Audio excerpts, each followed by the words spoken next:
आप तक पहुंचाई जा रही है। उसी क्रम में मैं भौतिक विज्ञान की प्रथम चैप्टर इलेक्ट्रिक फील्ड की द्वितीय क्लास लेके आया हूँ, जिसमें हम बात कर रहे थे पिछले जो वीडियो के अंदर हमने पढ़ा था, उसमें हमने पढ़ा था आवेश के बारे में। आवेश के अंदर हमने ये जाना कि आवेश की व्युत्पत्ति कैसे हुई थी, बेंजामिन फ्रैंकलिन ने इसके कितने प्रकार बताए थे, कौन कौन से प्रकार थे, और आवेश का मात्रक क्या था, इनकी इकाई के बारे में हमने पढ़ा था। आज हम बात करते हैं आवेश व्युत्पन्न करने की विधियाँ। आवेश व्युत्पन्न करने की विधियाँ, आवेश व्युत्पन्न करने की विधियाँ। प्यारे बच्चों, महत्वपूर्ण बात, आवेश व्युत्पन्न करने की 3 विधियाँ बताई गई हैं। उनमें 1 नंबर घर्षण विधि। घर्षण विधि जो सबसे प्राचीन है, जिसका जिक्र बेंजामिन फ्रैंकलिन ने भी किया था, जिसके आधार पर ही उसने आवेश के 2 प्रकार बताए थे, एक धनात्मक और एक ऋणात्मक। 2 नंबर विधि है चालन विधि, चालन विधि, और 3 नंबर विधि है प्रेरण विधि, प्रेरण विधि। तीनों विधियों के बारे में हम पढ़ेंगे। सबसे पहले हम बात करें घर्षण विधि की। सबसे पहला क्वेश्चन ये बनता है कि घर्षण विधि से किस प्रकार के आवेश की व्युत्पत्ति की जाती है। तो आपका उत्तर क्या रहेगा? घर्षण विधि से विपरीत प्रकृति के आवेश की व्युत्पत्ति की जाती है। कैसी प्रकृति के? विपरीत प्रकृति के आवेश की व्युत्पत्ति की जाती है। विपरीत प्रकृति का मतलब है प्लस चार्ज से आप माइनस की व्युत्पत्ति कर सकते हो, और माइनस से आप क्या कर सकते हो? प्लस की। यानी एक प्लस चार्ज होगा और एक क्या होगा? माइनस चार्ज होगा। यानी दोनों जो चार्ज होंगे वो एक दूसरे के क्या होंगे? विपरीत होंगे। इसलिए इनकी प्रकृति कैसी होगी? विपरीत प्रकृति होगी। अब घर्षण विधि के अंदर एक महत्वपूर्ण बात यह है कि आखिर ये प्लस और माइनस आते कैसे हैं? प्लस चार्ज और माइनस चार्ज आएंगे कैसे? इनकी उत्पत्ति होगी कैसे? इनको समझने के लिए सबसे पहले मैं बात करता हूं, एक हमारे पास शब्द है कार्यफलन। क्या है? कार्यफलन। इसको आपको समझना पड़ेगा कि कार्यफलन क्या होता है। अधिक कार्यफलन, कम कार्यफलन। आखिर इस कार्यफलन, बार बार में इस कार्यफलन का शब्द का उपयोग करेंगे तो इसका अर्थ क्या है? शाब्दिक अर्थ क्या है?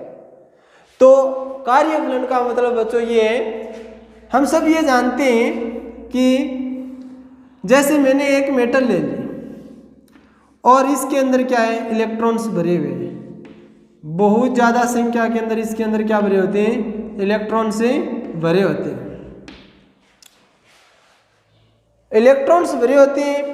अब इन इलेक्ट्रॉन्स को क्या करना है? बाहर निकालना है। वैसे ही जैसे एटम होता है, एटम के अंदर ये क्या होती है? नाभिक होती है, बीच में इनके चारों ओर इलेक्ट्रॉन क्या लगाता है? चक्कर लगाता है।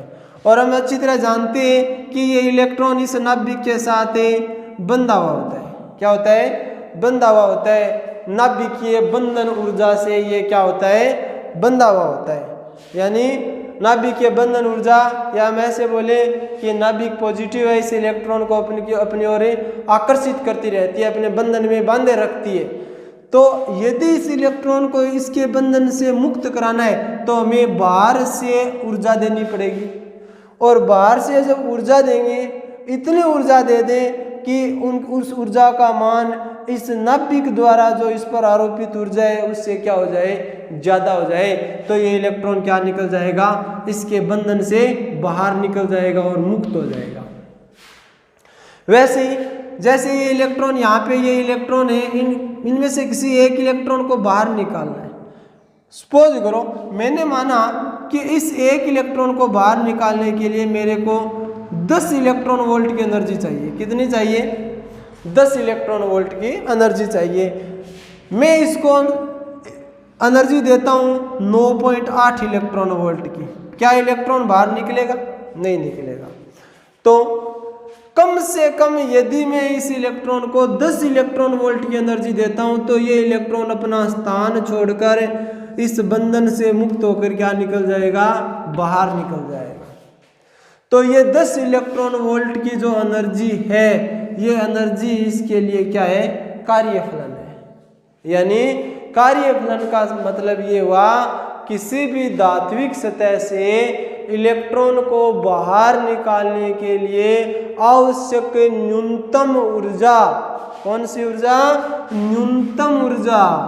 अधिकतम तो कितनी हो सकती है? जैसे इसको 10 इलेक्ट्रॉन वोल्ट चाहिए, आप इसको 15 दे रहे हो तो निकलना ही है, 15 दे रहे हो तो निकलना ही है, क्योंकि ये तो अधिकतम, और अधिकतम आप कितनी कर सकते हो। लेकिन न्यूनतम का मतलब ये है कि आप इसे 9.9 पर भी बाहर नहीं निकाल सकते। तो न्यूनतम कितनी होनी चाहिए?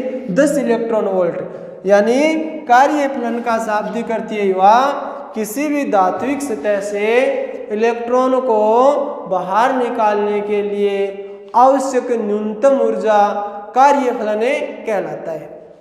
अब प्यारे बच्चों, इसमें कार्यफलन अधिक और कार्यफलन कम का क्या मतलब है? कार्यफलन अधिक यानी आपने ये समझा कि कार्यफलन का मतलब है कोई भी धात्विक सतह है उससे इलेक्ट्रॉन को क्या निकालना है? बाहर निकालना है। और बाहर निकालने के लिए जो ऊर्जा चाहिए वही क्या है? कार्यफलन है। अब मैं बोलूँगा कार्यफलन अधिक, इसका मतलब आपका मतलब ये निकला, कार्यफलन अधिक का मतलब ये है कि इस धात्विक सतह से इस इलेक्ट्रॉन को बाहर निकालने के लिए ज़्यादा ऊर्जा की आवश्यकता होगी। और कार्यफलन कम का मतलब होगा इस धात्विक सतह से इस इलेक्ट्रॉन को बाहर निकालने के लिए कम ऊर्जा की आवश्यकता होगी। सपोज करो एक इलेक्ट्रॉन को 10 इलेक्ट्रॉन वोल्ट एनर्जी चाहिए, एक को 5 इलेक्ट्रॉन वोल्ट एनर्जी चाहिए। आपको पूछा गया कि कौन से का कार्यफलन अधिक है, तो उत्तर रहेगा 10 इलेक्ट्रॉन वोल्ट वाले का कार्यफलन अधिक है, 5 वाले का कम है। यानी 5 इलेक्ट्रॉन वोल्ट का मतलब ये है कि आप थोड़ी सी एनर्जी देकर भी धात्विक सतह से इलेक्ट्रॉन को क्या निकाल सकते हो? बाहर निकाल सकते हो। तो ये हो गया कार्यफलन। अब इस कार्यफलन के आधार पर ही हम घर्षण की बात करते हैं। आप समझ गए होंगे कार्यफलन का मतलब क्या है? कार्यफलन का मतलब ये हुआ किसी भी धात्विक सतह से इलेक्ट्रॉन को बाहर निकालने के लिए आवश्यक न्यूनतम ऊर्जा कार्यफलन कहलाती है। अब क्या होता है बच्चों, जब बात की जाती है घर्षण विधि की, यानी विपरीत प्रकृति के आवेश की, घर्षण विधि में क्या होता है कि जो दो सतह होती हैं उनमें क्या करवाया जाता है? घर्षण करवाया जाता है। और जब दो सतहों के बीच में घर्षण होता है तो जो कार्य किया जाता है वो कार्य किस में कन्वर्ट हो जाता है? ऊर्जा में कन्वर्ट हो जाता है। दोनों सतहों के बीच में जो घर्षण होता है उस घर्षण के दौरान किया गया कार्य किस में कन्वर्ट हो जाता है? ऊर्जा में कन्वर्ट हो जाता है। अब एग्जाम्पल के तौर पर आप ऐसे देखिए,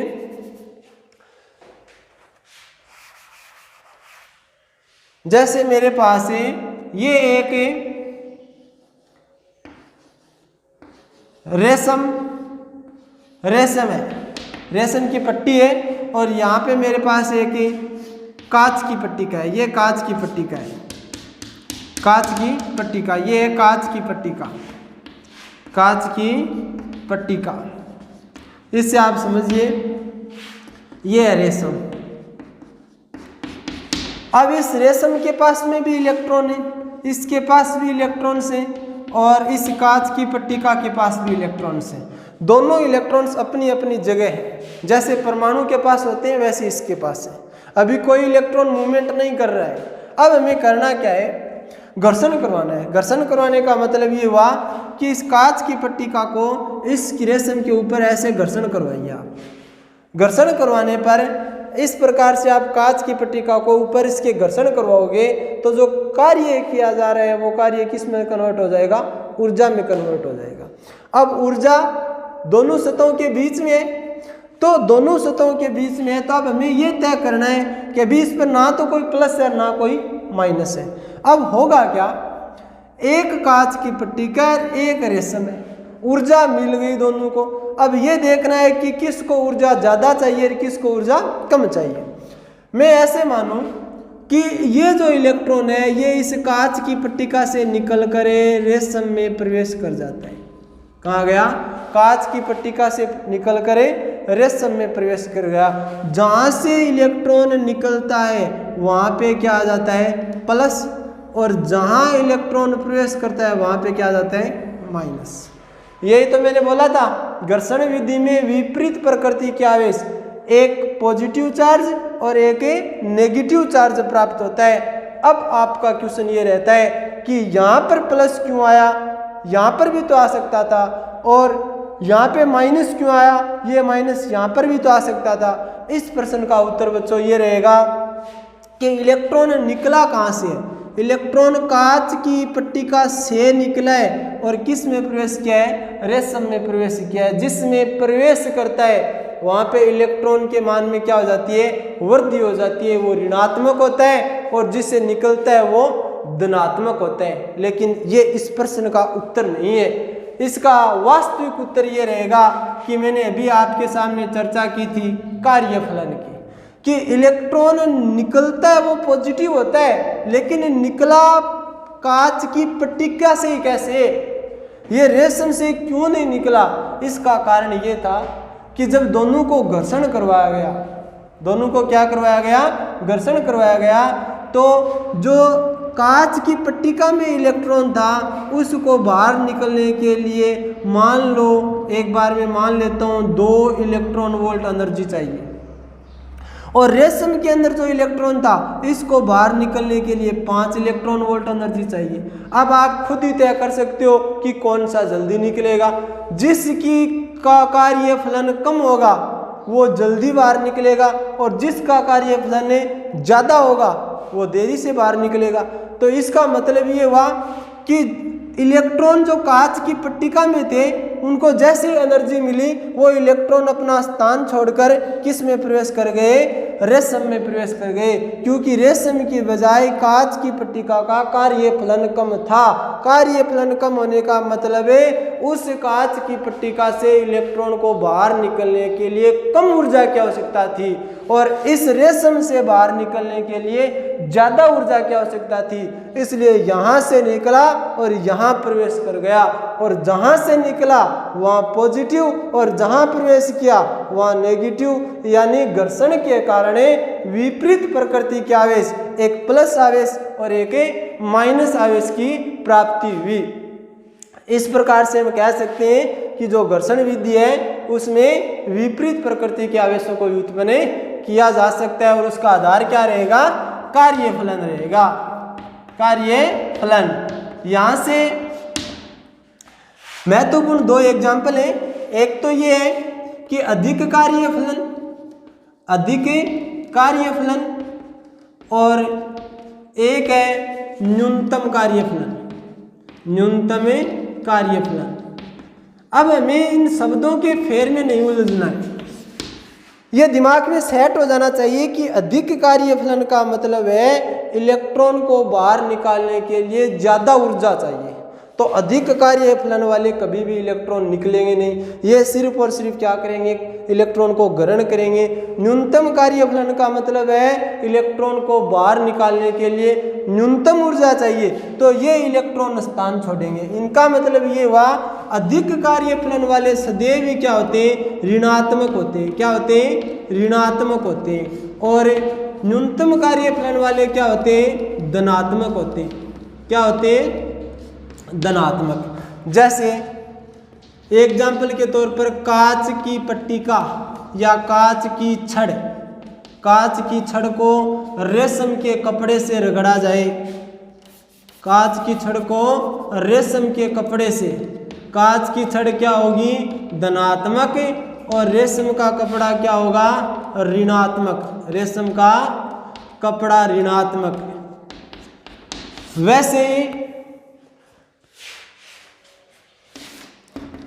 आगे देखो, इसमें अधिक कार्यफलन, जो ऋणात्मक है उनका कार्यफलन क्या होगा? अधिक, और जो धनात्मक है उसका कार्यफलन क्या होगा? न्यूनतम। इसी प्रकार जैसे सूखे बालों के अंदर कंघी की जाती है, सूखे बालों के अंदर क्या की जाती है, कंघी की जाती है। यही तो था बाल्टिक सागर के किनारे एम्बर वो पत्थर मिला था, उसका घर्षण करवाया, उसके बाद वो हल्की फुल्की वस्तुओं को अपनी ओर आकर्षित या प्रतिकर्षित कर, उसके आधार पर ऐसा महसूस किया गया था कि प्रकृति के अंदर कोई विशिष्ट गुण आ रहा है किसी पदार्थ के अंदर, उसे चार्ज कहा गया था। उसी आधार पर इन्हें क्या बोला कि एक तो क्या है हमारे पास है सूखे बाल और एक कंघी। सूखे बाल और कंघी में से पूछा जाए कि किसका कार्यफलन अधिक होगा और किसका कार्यफलन कम होगा, तो यानी कौन सा तो पॉजिटिव होगा और कौन सा नेगेटिव होगा। तो सूखे बाल होते हैं वो तो क्या होते हैं, पॉजिटिव होते हैं, और कंघी होती है वो क्या होती है, नेगेटिव होती है। यानी जब सूखे बालों में कंघी की जाती है तो कंघी करने के बाद यदि उस कंघी को किसी कागज के पास, किसी अन्य हल्के फुल्के जो छोटे छोटे पदार्थ होते हैं उनके पास ले जाया जाए तो वो उनके चिपक जाते हैं। इसका मतलब ये हुआ कि उस कंघी पर क्या आ गए, चार्ज आ गए। किस प्रकृति का चार्ज आए, तो कंघी पर सदैव नेगेटिव आता है। नेगेटिव आने का मतलब कंघी के ऊपर इलेक्ट्रॉनों ने प्रवेश किया है, ना कि कंघी से इलेक्ट्रॉनों का स्थानांतरण हुआ है। यानी कंघी से इलेक्ट्रॉन निकले नहीं है, बल्कि आवेश है वो क्या किया है, सूखे बालों से कंघी में प्रवेश किया है। जिसमें प्रवेश करता है वो नेगेटिव चार्ज और जिससे निकलता है वो पॉजिटिव चार्ज है। कंघी से सूखे बालों से निकलेंगे और कंघी में क्या कर जाएंगे, प्रवेश कर जाएंगे। जिसमें प्रवेश किया वो नेगेटिव, और जो नेगेटिव उसका कार्यफलन अधिक और जो पॉजिटिव उसका कार्यफलन क्या होगा, न्यूनतम होगा। इस प्रकार से हमने घर्षण विधि से एक धनात्मक आवेश और एक ऋणात्मक आवेश की व्युत्पत्ति का अध्ययन किया। तो इसमें महत्वपूर्ण शब्द क्या रहेगा बच्चों, आपको ध्यान में सबसे पहले इस कार्यफलन को समझना है कि कार्यफलन है क्या। कार्यफलन के आधार पर ही हमने ये तय किया है कि कौन सा पॉजिटिव होगा, कौन सा नेगेटिव होगा, किससे इलेक्ट्रॉन निकलेगा, किस में प्रवेश करेगा। इसी आधार पर हम बोल सकते हैं कि घर्षण की जो विधि है उससे विपरीत प्रकृति के आवेशों को व्युत्पन्न किया जा सकता है। इसी क्रम में अगली विधि हमारी ये रहेगी आवेश व्युत्पन्न करने की, जिसका नाम है चालन विधि।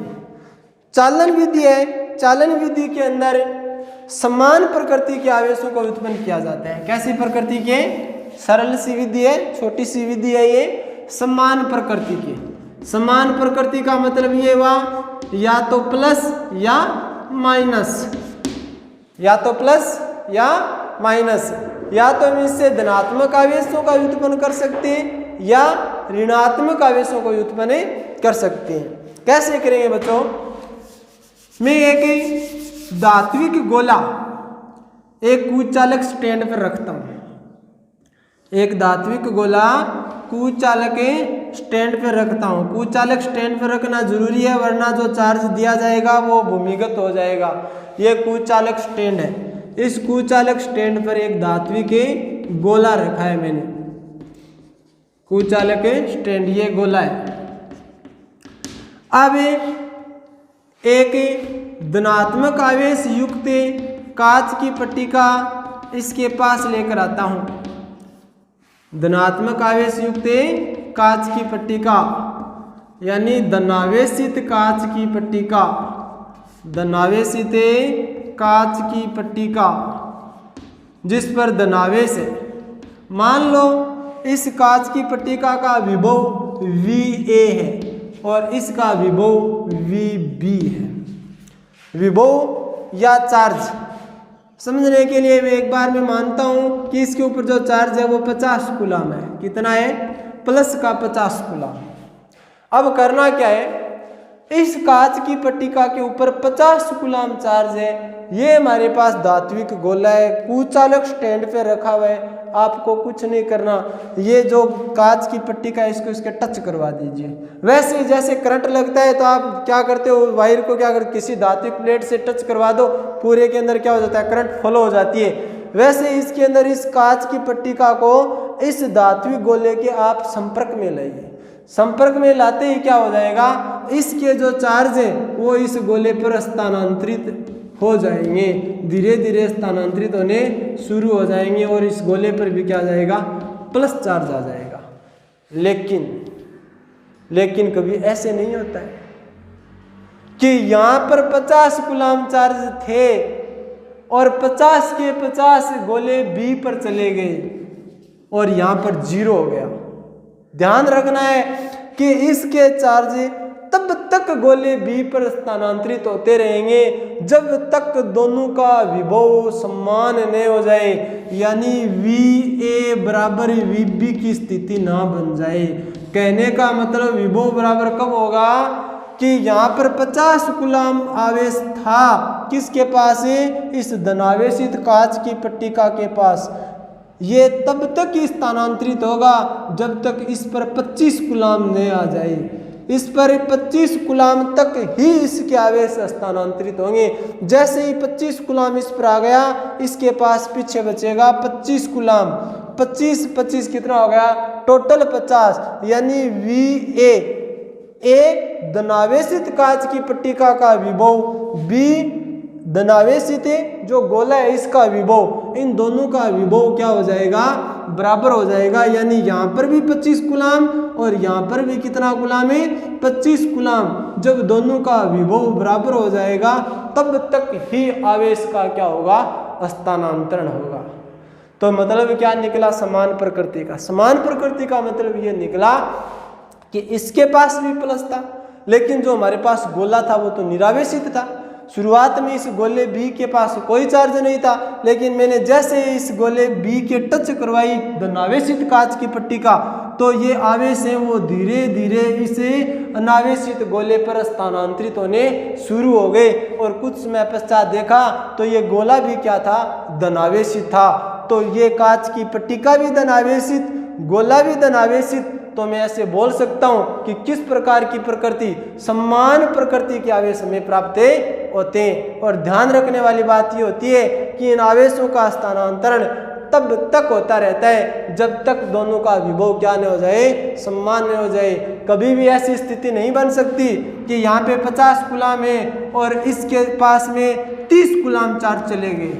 ऐसा कभी नहीं हो सकता, क्योंकि 25 से ऊपर इसके पास नहीं जाएंगे। क्यों, जैसे ही विभव बराबर होगा उसके बाद में संभव नहीं है इस कांच की पट्टिका द्वारा इसको आवेशों का और अधिक स्थानांतरण।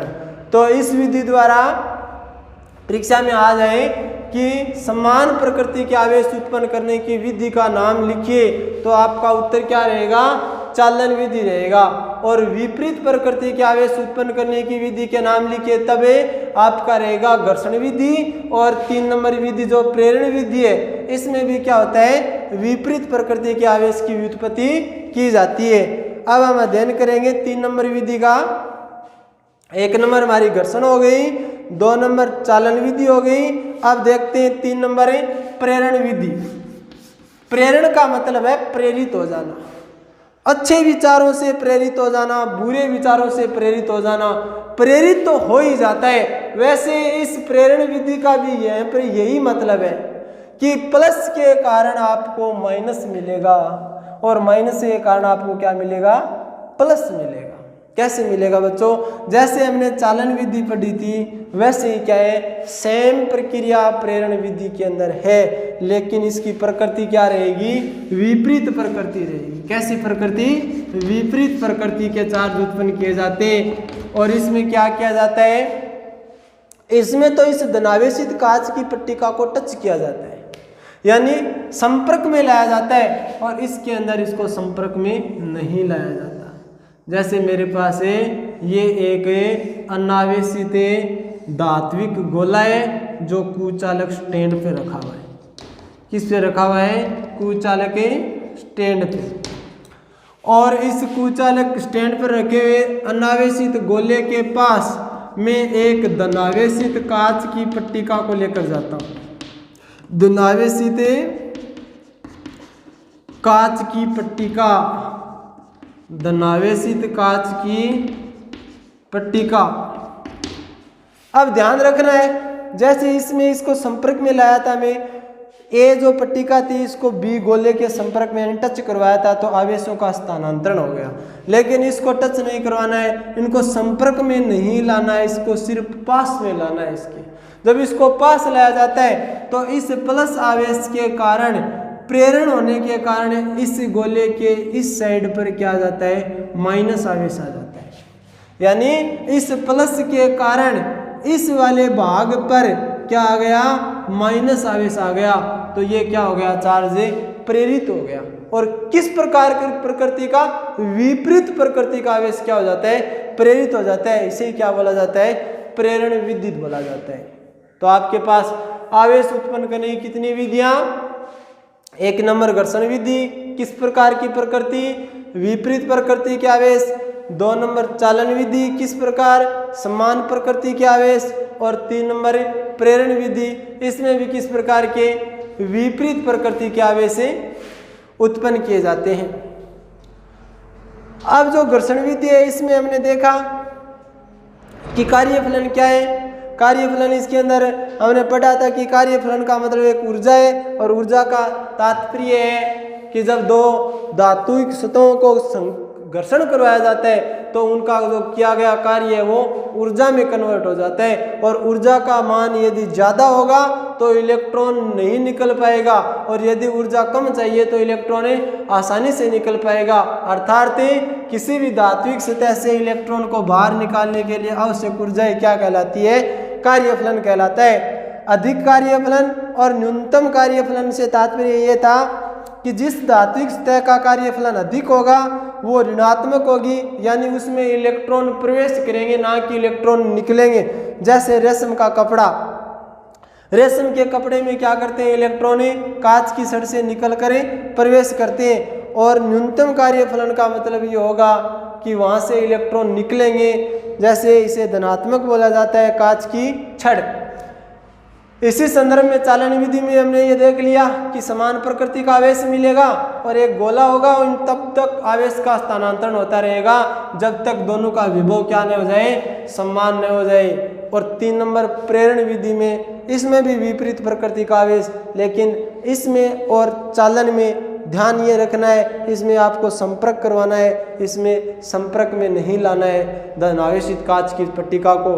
बिना संपर्क में लाए और जो गोला है, अनावेशित गोला है ए, इस गोले की एक सतह पर क्या आ जाता है, ऋणात्मक आवेश आ जाता है। इसे इस प्रकार से प्रेरण विधि द्वारा भी विपरीत प्रकृति के आवेश उत्पन्न किए जा सकते हैं।